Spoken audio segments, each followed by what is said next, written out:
Bonjour à tous et à toutes, c'est Paul Dam pour vous présenter un nouvel épisode de Sapin en sucette.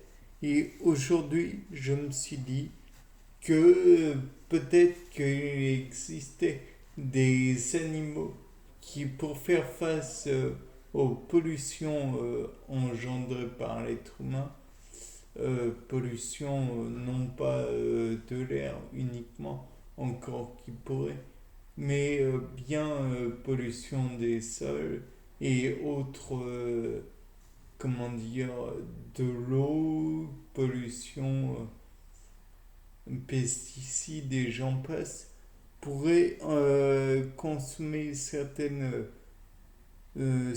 nutriments, oui, pas nutriments, mais certains argiles ou autres comme la smectine qui est aussi qui a été réutilisée dans certains médicaments tels le smecta et certaines argiles pourraient être employées par les animaux pour purifier leur organisme et pomper certains éléments nocifs. Ou alors, peut-être, est-ce qu'il pourrait utiliser certains charbons ou certains végétaux qui seraient, qui pourraient être poreux pour finalement augmenter les, comment dire, pour utiliser leur capacité de capillarité des éléments en question pour qu'ils puissent se gorger d'éléments qui seraient nocifs pour l'animal. Et donc, à la fin, il rejetterait donc cet élément qui serait nocif, cet élément qui serait chargé d'éléments nocifs, et donc qui pourrait permettre la détoxification du corps de l'animal, puisque ceci pourrait engendrer aussi d'éventuelles maladies et pourrait même aller jusqu'à les empêcher de vivre correctement.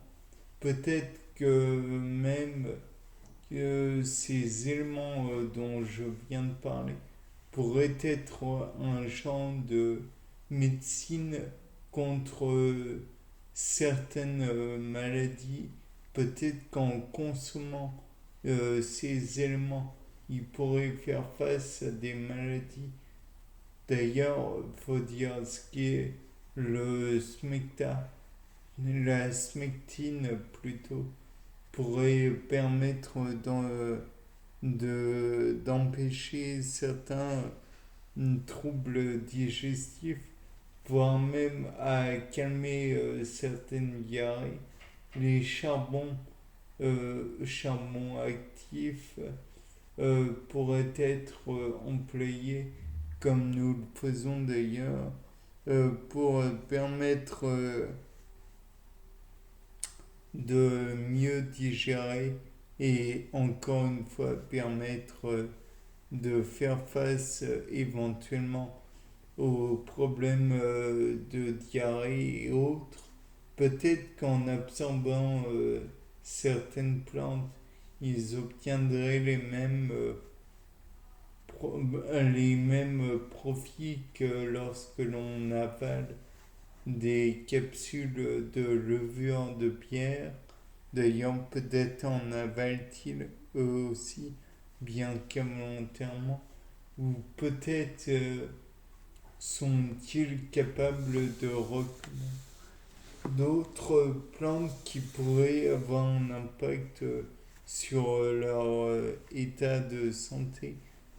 Un genre de phytothérapie qui serait faite et transmise de parents vers les petits.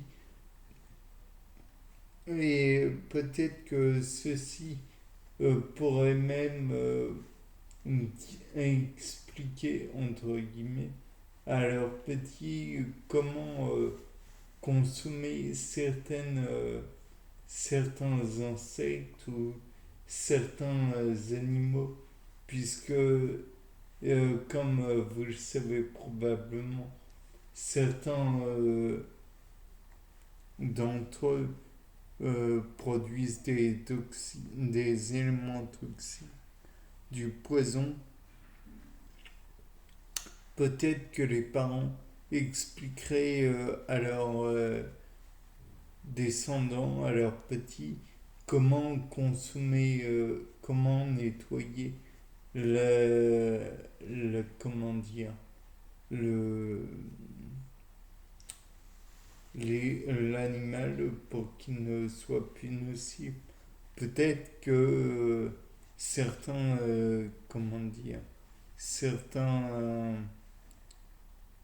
animaux expliquent, entre guillemets, expliquent ou montrent comment on pourrait consommer des grenouilles harlequins ou alors du fougou. Euh, dans les deux cas, ce sont des animaux avec un poison très virulent. Ou alors, comment on pourrait consommer des pieuvres à anneaux bleus, alors que celles-ci aussi sont très toxiques. Ou alors, consommer d'autres animaux qui produisent du venin, comme certains crotales euh, ou d'autres animaux qui pourraient éventuellement euh, donner des problèmes non négligeables à l'organisme. Ou alors peut-être pourrait-il expliquer ou montrer comment faire pour éviter toute morsure ou pour permettre une méthode de combat qui les préserverait, oui, d'une morsure et donc d'une injection de poison.